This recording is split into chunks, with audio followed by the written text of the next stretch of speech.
तो फाइनली ढूंढ ही लिया आपने। हाँ, मुझे उम्मीद थी आप ढूंढ लोगे। आज की इस वीडियो के अंदर मैं आपको बताऊंगा कक्षा 12 इतिहास, भारतीय इतिहास के कुछ विषय, पाठ नंबर 7। पाठ का नाम है एक साम्राज्य की राजधानी विजयनगर। यहाँ पे एक शहर का जिक्र आएगा जो इसका नाम है विजयनगर। इसके भाग एक के अंदर मैंने आपको आधा चैप्टर करा दिया था, अगर नहीं देखा है तो देख लेना, डिस्क्रिप्शन में लिंक मिल जाएगा। उसके अलावा जो है आपको नोट्स चाहिए होंगे, अभ्यास के प्रश्न उत्तर, महत्वपूर्ण प्रश्न उत्तर, एमसीक्यूज, ये सारी चीज़ें चाहिए होती हैं तो ये लिखी हुई भी मिल जाएंगी और साथ में वीडियोस भी मिल जाएंगी। तो पेज और प्लेलिस्ट दोनों लिंक डिस्क्रिप्शन में है, चेक कर लेना। चलो अब शुरू करते हैं। मैं हूं अजय और आप देख रहे हैं सीसीएल क्लास।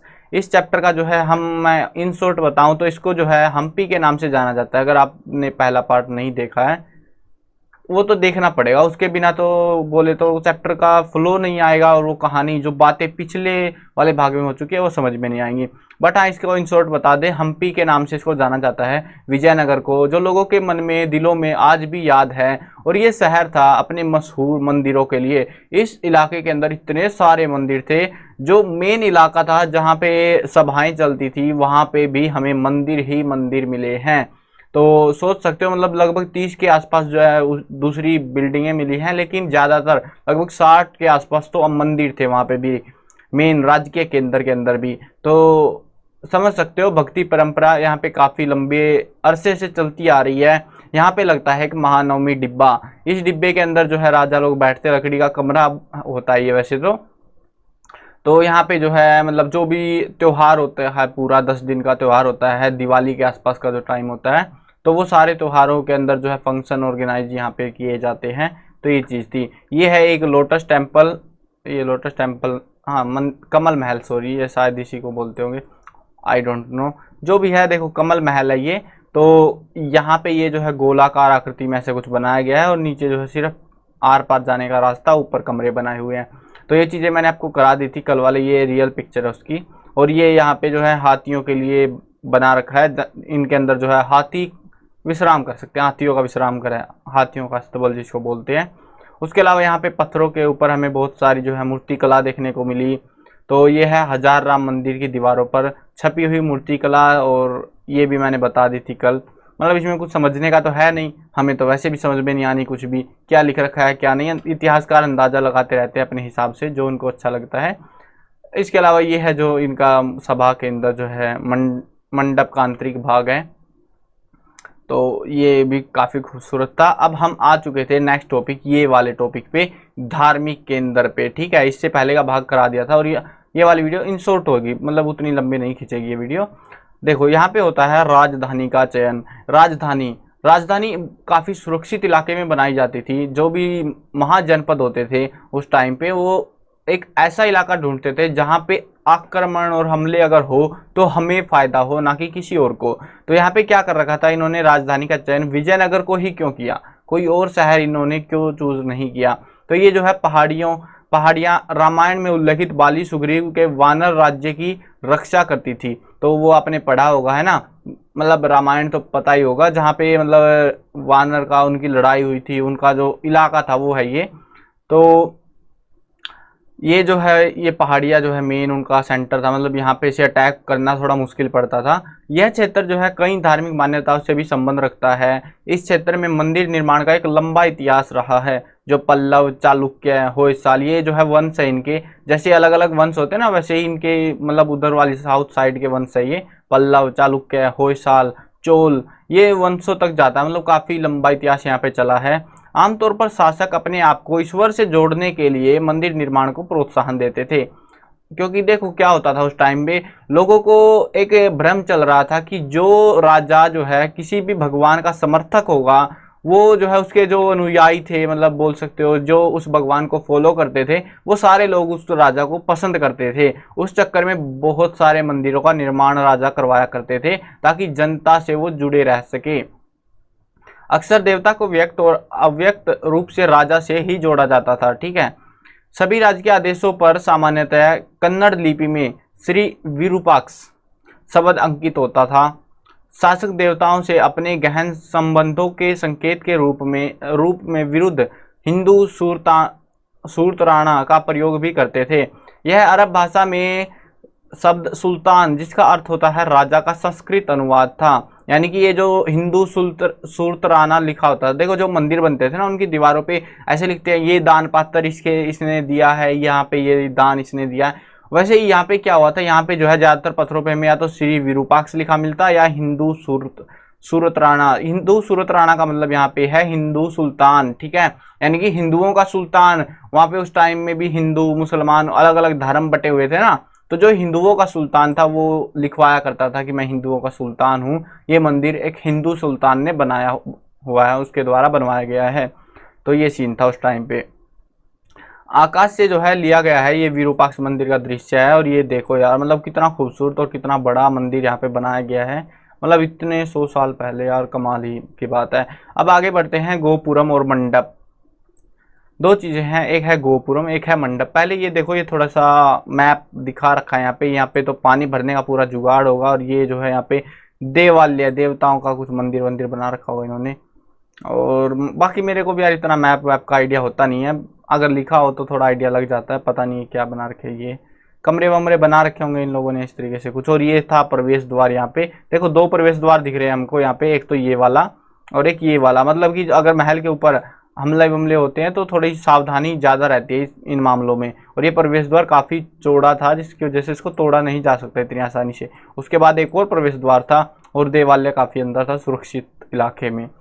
आगे बढ़ते हैं। देखो मैं बता रहा हूँ यार, वीडियो इन शॉर्ट हो जाएगी क्योंकि फोटो ही फोटो है, मंदिर ही मंदिर है, मजा आ जाएगा आपको भी देख के।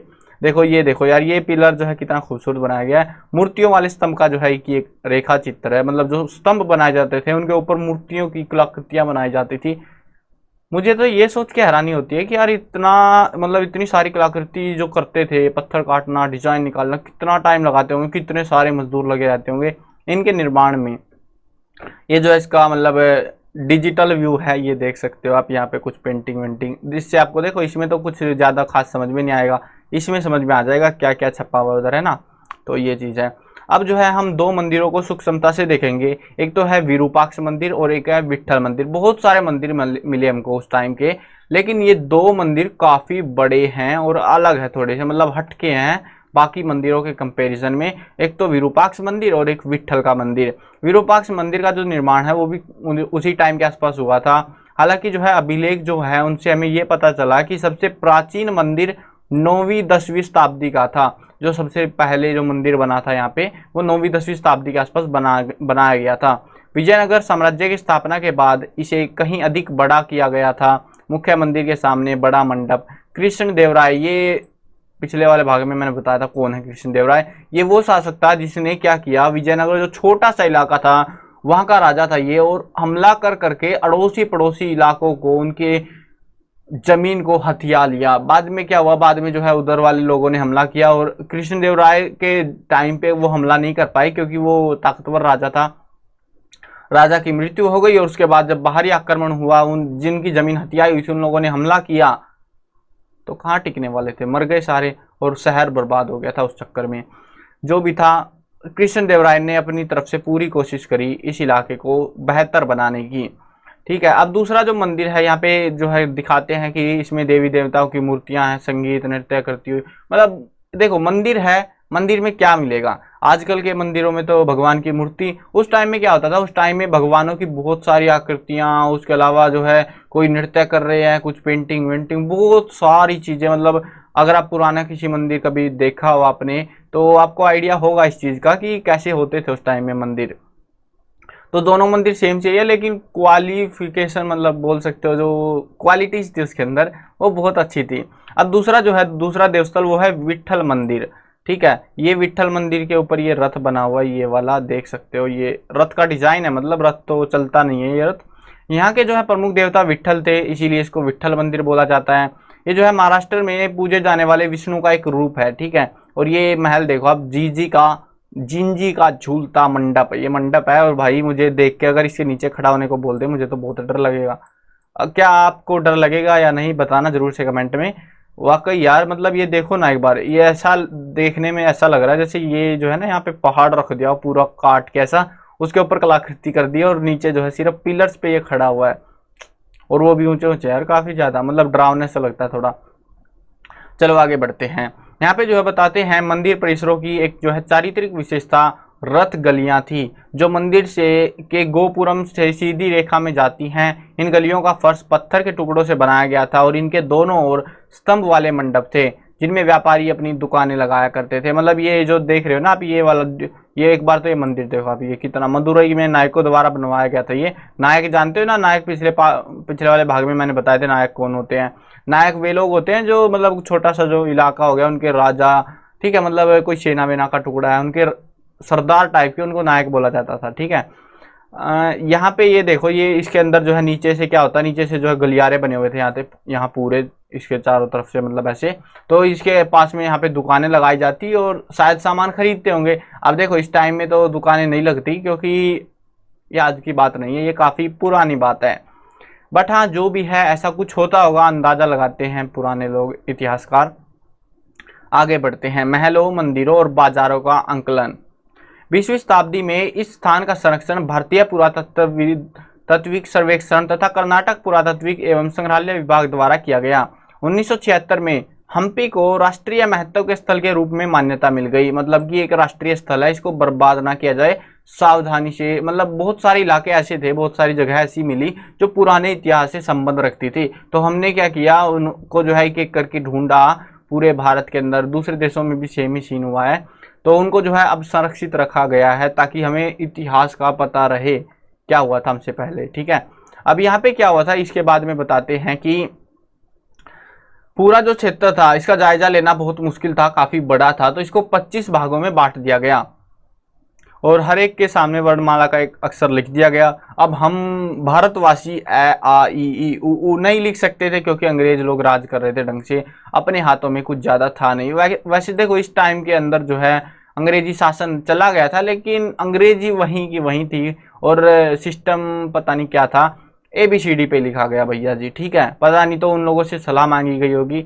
तो उन्होंने ऐसा रिकमेंड किया होगा। तो यहाँ पे ऐसे नाम रख दिया ABCDEFGJKLMNO। यहाँ पे देखो आप सोचोगे यार ये 26 होती है वर्णमाला, तो 25 कैसे हो गई। इसमें से जो है आई को नहीं लिखा गया, बाकी सारों को ऐसे नंबर वाइज लिख दिया गया। ठीक है, अब ये पंगा हुआ, ये इलाका जो था ना, ये मानचित्र जो था ये काफी बड़ा था। ये इलाका देखो आप एक बार, ये वाला देख लो आप, ये N वाला। ठीक है, इसके अंदर काफी बड़ा इलाका है और कुछ ढंग से समझ में नहीं आ रहा। तो इन्होंने क्या किया, इन्होंने बड़ा कर लिया उसको, जो वो N वाला इलाका था उसको फिर से जो है 25 भागों में तोड़ दिया आगे फिर से। ठीक है, NA NB NC ND जो भी है यार, ऐसे करते गए।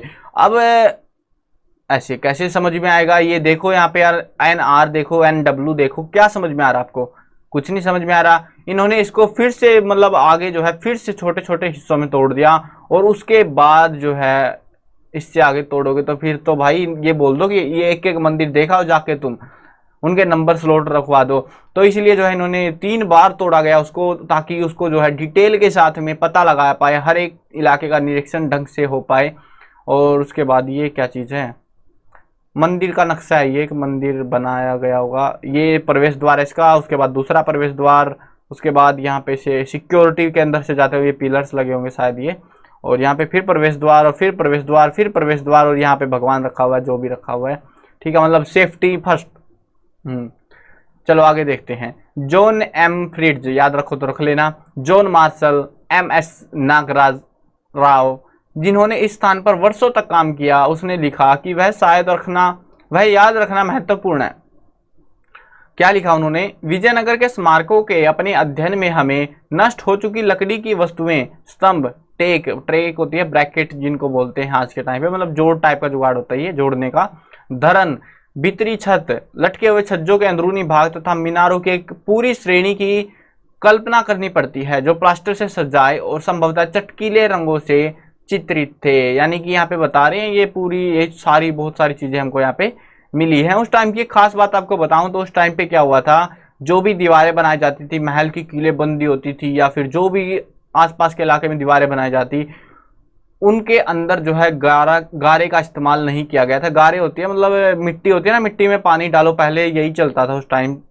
मतलब आज से लगभग ये मान लो 50-100 साल पहले सीमेंट नाम की चीज नहीं थी, वही सीमेंट थी, मिट्टी में घोलो पानी और उसको लगा दो बस, ठीक है, और चिपक जाएगी। ये टेक्नोलॉजी चलती थी, लेकिन विजयनगर की जो दीवारें हैं वो ऐसे नहीं बनाई गई थी। उनमें पत्थरों को ही इस हिसाब से बनाया गया था कि वो एक दूसरे के अंदर फिट हो जाते थे, और उसके बाद उनके अंदर मिट्टी ऐसे भर दी जाती थी ताकि ज्यादा मजबूती मिले। पता नहीं क्यों, अलग टेक्निक थी इनकी थोड़ी सी।